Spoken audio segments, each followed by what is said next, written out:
Bharat times 99 प्रस्तुत करता है देश और दुनिया की खबरें। अमेरिका ने कहा कि प्रधानमंत्री नरेंद्र मोदी की संघर्षग्रस्त यूक्रेन की यात्रा संभावित रूप से सहायक है, एएफपी ने व्हाइट हाउस के हवाले से बताया। जैसे ही दो सैनिक एक बड़ी जोड़ी फैंसी हाउस की दीवार के पास खड़े हुए, गोलियों की आवाज गूंज उठी।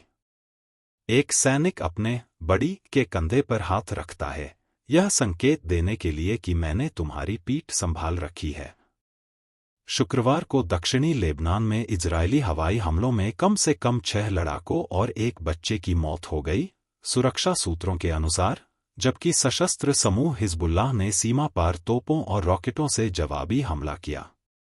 संख्या जय शाह के पक्ष में रहेगी, जिससे वे अगले आईसीसी अध्यक्ष के रूप में जिम्मेदारी संभाल सकते हैं, लेकिन इस बात की कोई स्पष्टता नहीं है कि अगर उन्होंने विश्व शासी निकाय में शामिल होने का फैसला किया तो उनकी जगह बीसीसीआई के सचिव के रूप में कौन लेगा। महाराष्ट्र के मुंबई स्थित सेवन हिल्स अस्पताल में मंकी पॉक्स संक्रमण के संबंध में एहतियात के तौर पर 14 बेड वार्ड आरक्षित किया गया है।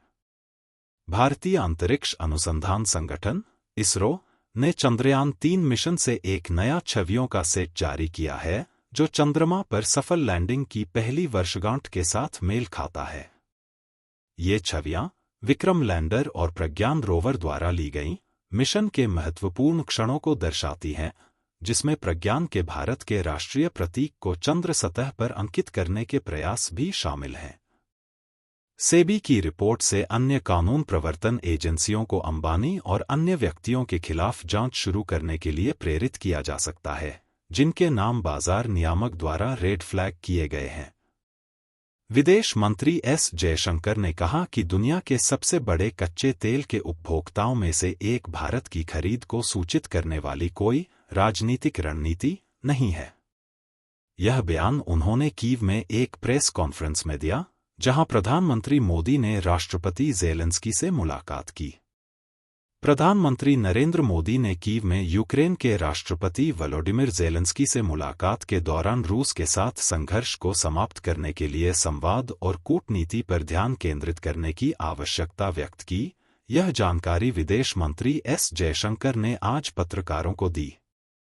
भारतीय अंतरिक्ष अनुसंधान संगठन, जिसे लोकप्रिय रूप से इसरो के नाम से जाना जाता है, अब केवल रॉकेट लॉन्च करने तक सीमित नहीं है।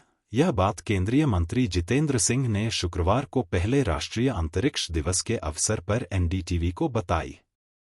प्रधानमंत्री नरेंद्र मोदी ने आज यूक्रेन का दौरा किया, यूक्रेन के राष्ट्रपति वोलोडिमिर ज़ेलेंस्की के निमंत्रण पर।